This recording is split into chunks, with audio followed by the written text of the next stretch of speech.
What's going on, everybody? Welcome again to the Journey Podcast, navigating entrepreneurship, personal development, and relationships. I am your host, Terrell Ward, and I'm excited about today's podcast because all of my life, 33 years, I know that might be old to some of y'all and young probably to most. But all of my life, as far as I can remember, I remember attempting or trying to figure out and learn what is the easiest way to, air quote here, success, right? I was always like, well, what's the formula, right? I love math because you can figure out the answer by just plugging in the numbers to the formula. And that was a big thing for me in math. It was like, well, what's the formula? I can figure out any problem you give me as long as I can plug it into the formula. So my childhood got shaped by this thinking, formula thinking, right?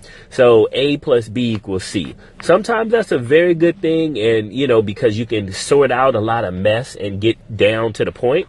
But then a lot of times in life is a little bit more gray.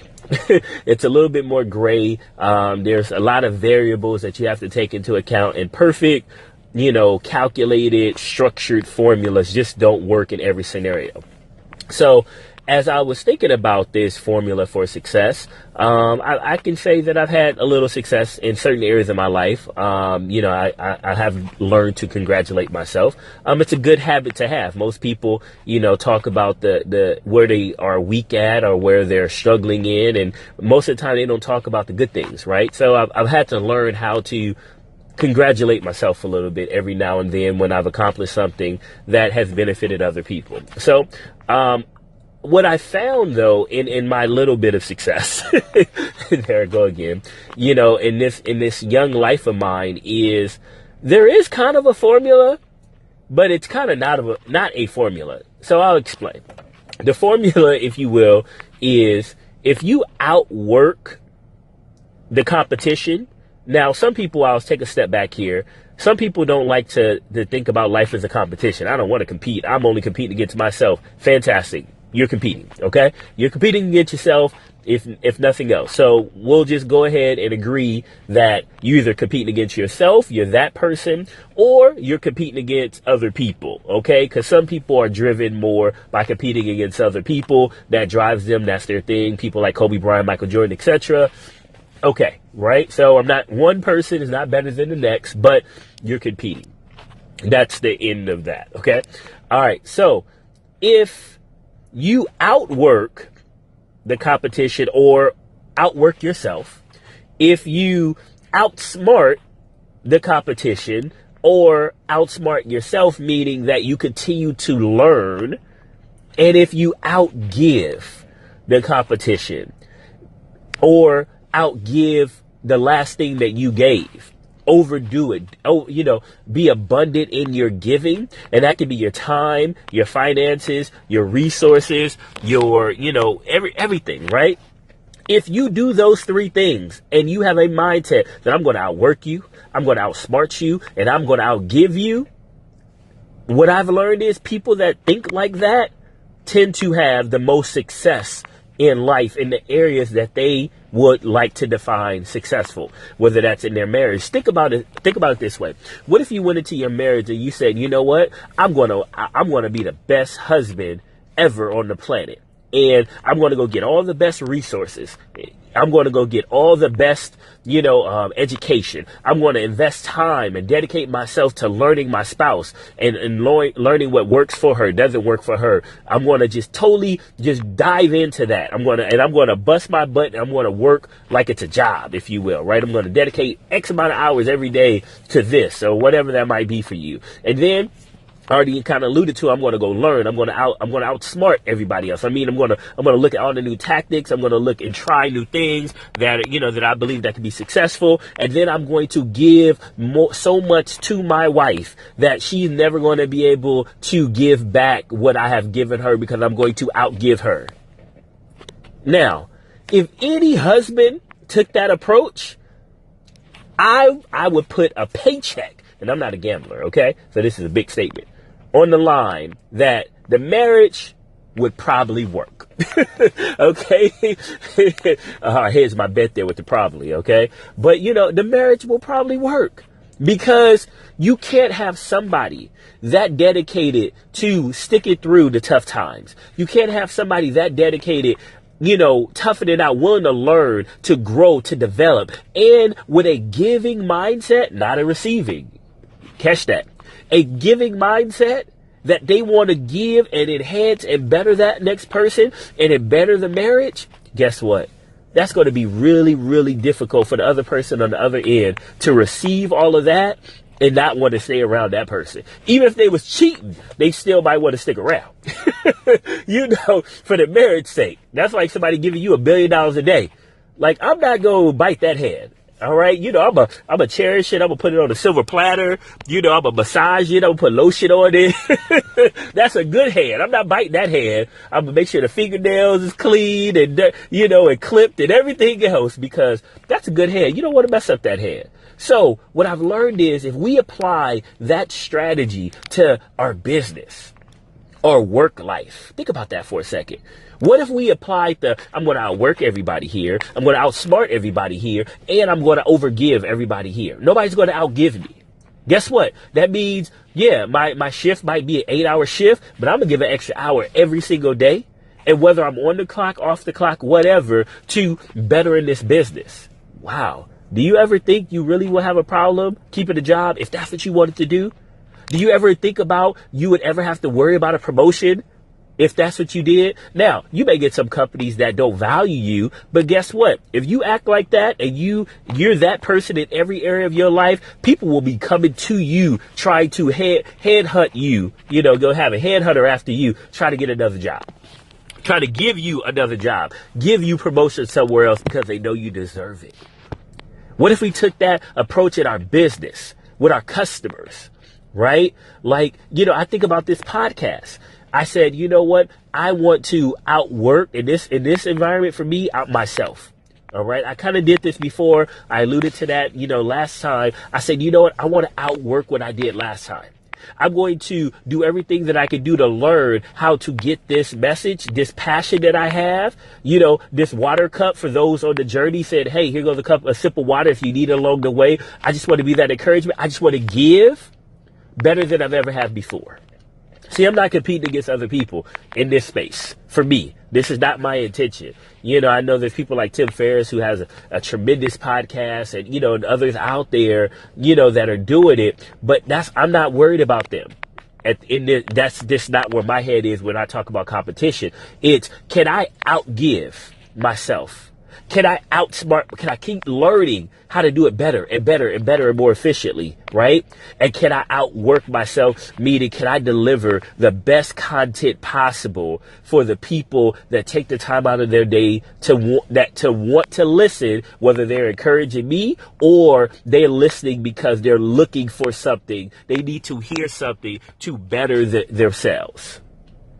Whatever that might be, that's what I'm striving for each and every day, each and every podcast, that goes out so that my intentions, right? What's going on, with me. So, but it's funny because as you start doing this, you gotta be you, okay? And that's a perfect segue, right? You got to be you. You gotta be you, meaning you don't need to imitate others. Now, I will say, as you try, they always say, find somebody that's doing what you're doing and mimicking them. There's nothing wrong with that. All right. There's a lot of people that I mimic. Right. But I'm only mimicking like a baby until I learn how to do it. All right. Like a baby. Think about it. Your baby, you may say, da, da. They go, da, da. Right. They're sounding like you. They're walking like you. You come out, they of the bedroom, they're in the bathroom with shaving cream because they're mimicking you. But then once they become a teenager, once they get older, they know how to do that task. There's no more need to mimic. Right? They know how a good shave, what a good shave is. They've studied it. They've learned it. They've applied it. And then they know what works for them. But you got to be you. Okay. You learn from the best and then be you. All right. Sometimes you may say, I don't know how to, I'm a blank canvas. So I'm going to follow the instructions. I'm going to follow what they give me. And that's perfectly fine. And as you learn it, you're going to start to identify, okay, well, yes, I'm selling, yes, I'm closing, but my approach might be a little bit different, right? I use a lot of humor, right? In my, podcast, or, when I'm talking to people, whether I'm on stage or, or in a corporate setting, I like to use humor. Some people don't like humor, right? They don't know how to use humor appropriately. So yes, they may take some things from me, or I may learn from them how to structure a presentation, when to say, when to transition, when to give people a break, when to learn how to read people's body language in the audience, when to transition, when to stay on a topic. But at the end of the day, that package that it comes in, how I deliver that content, got to be uniquely me. Okay? And as you're going, be you. I remember, I used to start feeling so bad, because I felt like at one point in time in my life, just a few years ago, that I was too much. Like, I was too passionate. Like, you get me onto something, and I'm like a pit bull. Like, I'm in it. Like, I will shut down the rest of the world until I finish that task. Okay? It sucks sometimes for my wife, because I'll start working on something, and the kids can be literally, like, having a, circus going on with clowns and lions and breathing fire in the living room, and I would not even notice it because I was so focused on whatever it was that I was doing. That's, this confession time here. Okay. And probably a lot of people out here can relate, either from my wife's side, you hate that about somebody or your loved one, or my side, knowing you can do it too.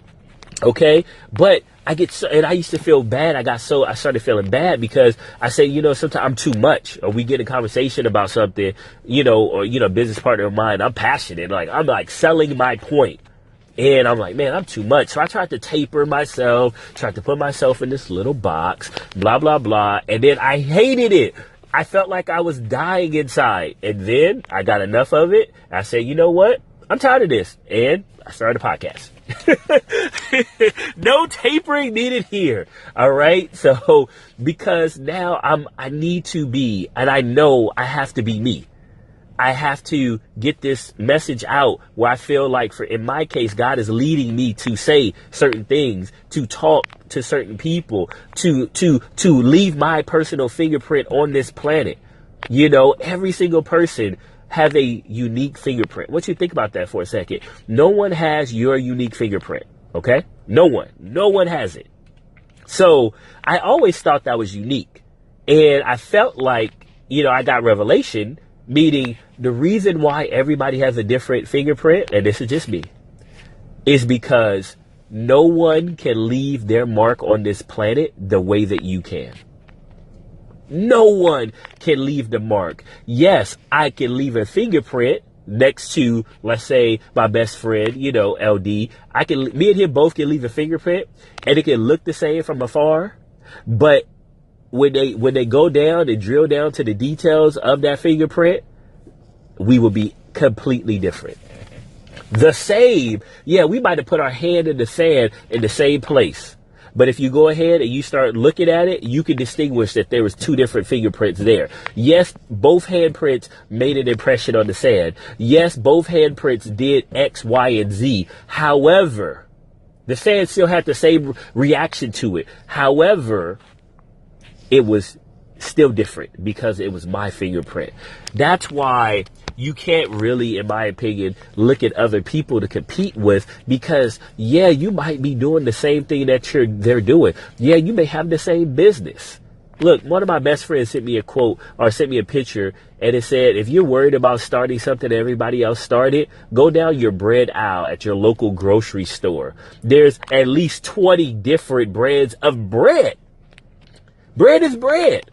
It's wheat, I don't know all the names of the bread, but it's the 99-cent bread, wheat bread. There's the $1.09 wheat bread. There's the $1.19 wheat bread. There's the $1.19 wheat bread. There's the $10 wheat bread that my wife likes to buy every now and then. But at the end of the day, it's all bread. It's all wheat bread at that. So think about that. Don't worry about that. If you feel led to do it, do it. But when you do it, out hustle everybody. Even your own past results. Outsmart everybody. Meaning keep learning, keep growing. Okay. And third, outgive. Don't just think I'm going to start this business if it's entrepreneurship because of how much money I want to make. Look, that's what's held me back from really doing what I'm doing now, where I'm at now in my life. And I'm just starting. Okay. Really, truly, because I was worried about the money. Don't worry about the money. You give people something valuable. Ultimately and eventually, they'll pay you for it, or you'll learn how to get money for it and monetize it. Okay. Think about it. People got beautiful singing gifts. And they go out there, sing. And then ultimately they learn if they get an agent, they have the agent go talk to people before they sing. And they just focus on the singing. That agent will come back with a contract for $1 million. Okay. Now you got to give them 10 to 30%. But hey, you figured out a way how to monetize it. You focus on singing, let the agent and the manager go out there and get that money. Okay. Now, there's a lot to that. People in the music industry say, well, yeah, you want to control it too. That's what we talk about. Okay. What we're talking about is you can monetize it after, in my opinion, you have given to the point where it is bubbling over, where people want to give back to you. Okay. But it's only going to happen when you are truly being authentically you. Do not worry about your age when you do this, okay? When you start applying this success formula, if you will, do not worry about your age. Look, Gary Vee, who's somebody I listened to, more recently now, and I absolutely love, he really encouraged me with this, and I'm going to hopefully encourage you if you're younger on this call, and, younger, I don't know, under 40. That's kind of his number, right? He's like, look. And I feel like he was talking to me, right? So he's like, Terrell, you can fail for the next 10 years of your life. You're 33 years old. You can fail for 10 years and still figure it out in 10 years and be okay. Meaning you can fail till 43. I said I want to, and work for 20 years, blow it up for 20 years from 43 to 63 and still retire if you want to do that from a job or whatever at 63 years old before your full freaking Social Security kicks in. Think about that for a second. I can fail for 10 years and it won't matter. I can still stack up the money I need in 20 years and accelerate everything in 20 years and still be retired at the time that I want to be retired. If that's what I want to do. If I wanted to do the whole retirement thing in my 60s and live out the back half of my life, in the golden years, retire from quote, air quotes again, work. Think about that for a second. Or if you're older, right? You may be older plus 60. You may be already there and you're like, I didn't really live the life. I didn't really have all the things that I wanted to have. Guess what? The Colonel, KFC guy, when I researched it, he didn't start KFC till after 60. Samuel Jackson, late 40s, if I'm not mistaken, before he was in his first movie. There's tons of examples of people that did not start till late. It doesn't, you can never, it's never too late to start. Just start. So somebody said, well, how do you start? Number one, as we wrap this up, this is how you start. All right. This podcast is not just for entertainment. Hopefully you do get some entertainment out of it. It's not just for inspiration. I hope you get some inspiration and some motivation out of it. But I really want to give you something practical every single time that you can do. So this is what I did. It forced me to start this. Okay. Number one, write down your goals. What is it that you want to have? Now, here goes the rule though. You have to take all the limits off. Meaning, you can't think, I don't have enough money, I'm too old, I'm too young, I don't have the education. Take all of that crap off. That's crap. Okay? You can get education. You can get it. You can't get older, you can't get younger, but you can still live longer. You can do better things with your life to live a more healthy life, okay? Where you can experience it. All right? You don't put all money, somebody can write you $1 million check today. So money's not the issue. Just figure out what you want. Most people know what they don't want. They don't put enough time into what they want. Write down what you want. Get at least 10 things, okay? 10 things that you want to have. Don't think about whether they're realistic or not. Don't do that. This is not that time. Okay? Write it down. Let your imagination be a kid. Run free. Then next, right next to it, I want you to create 3 little columns. And or maybe you do it on each page or half a page, however you want to do it. But I want you to write, how can you outwork your competition? If you're that person that likes to compete against others in that space to accomplish that goal, how can you outsmart, meaning what can you learn when you need to learn to get there? And how can you outgive, right? In that particular area of your life, how can you give to someone else or give something back in some capacity in that space, right? Because one thing that I learned, to be real with you, when I love food. Like, I don't used to love food. I love food. And we're ending with this. I was blessed with some Sunday school teachers that always fed me. Okay? They used to feed me. Take me out to restaurants. I used to order lobster, didn't even know what I was ordering, and they didn't kill me. Okay, when they got the bill for the lobster, and I didn't even know. And then I didn't even like the lobster. That was terrible. Long story. We'll talk about that another time. Okay, but I was so blessed with people feeding me that I really developed this thing where I like feeding people, right? I've gotten in trouble at work for buying too many lunches. I've gotten, we go out to dinner and I'm just like, oh, it's an extra $60 or extra $100. And my wife looking at me, I'm like, but I just, baby, I gotta pay for this bill, right? And my wife knows. She just looks at me and she's like, you about to pay for this bill, huh? And I'm like, you know it. But guess what? There was a time in my life, y'all, where me and my wife had no money. It was a Wednesday. Okay. I remember this. It was a Wednesday. We had no money. We didn't get paid till Friday. My wife made the last meal. I remember we have stuff we had in the refrigerator, and it was the last meal for the adults. She said, babe, we're out of food and we don't have any money. You got just enough gas in the car to get back and forth to work, and we don't have nothing else. And I could maybe stretch what we got, but it's only going to be enough for the kids to eat. And I remember saying, cool, we can fast for 2 days. We get real holy, right, when we broke, right? I'm a fast, I'm going to get closer to God, But, we were just like, and I said, don't worry about it.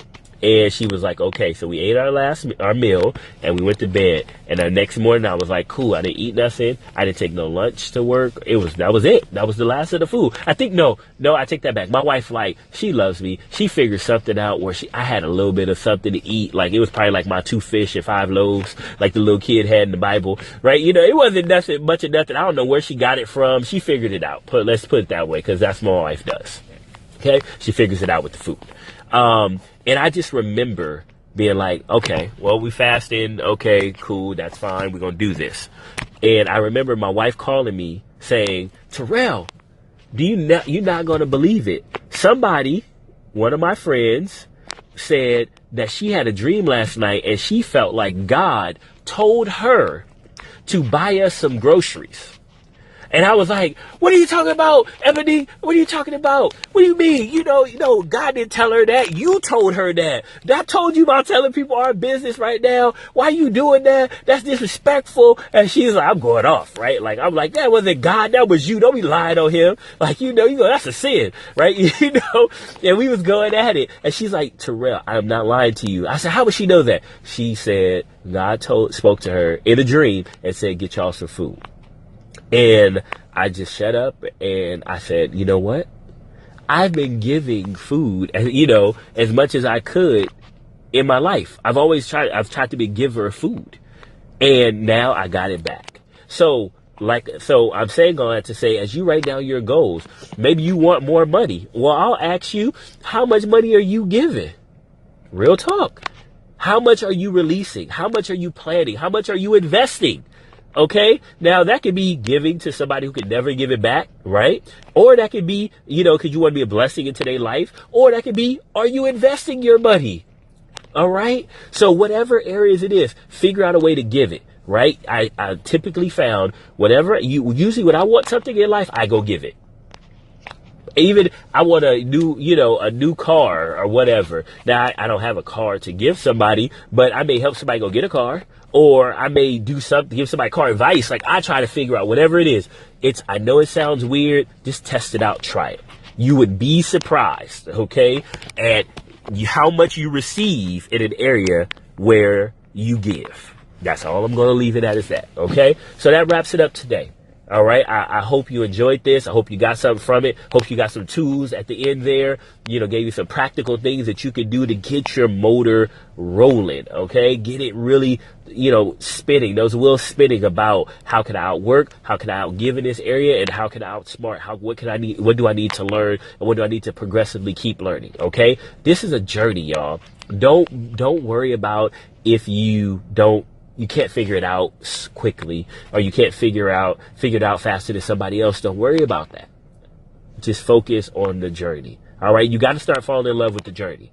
That was one of my biggest things. And I'm going to do a whole podcast on that, about not appreciating the journey. Okay. But until then, God bless you. Remember, outwork, outsmart, and outgive yourself and or your competition, and watch the area that you're looking to have success in blow up with as much success and how you define success. God bless y'all. I love y'all. You want to follow me? You can follow me on Facebook fan page, Terrell Ward. Type it in there. You'll see me, big old smiley face right there on Facebook. Also, if you want to follow on Instagram, you can follow me at Inspiration with T. Inspiration with T on Instagram. God bless y'all. Love y'all. Talk to you soon.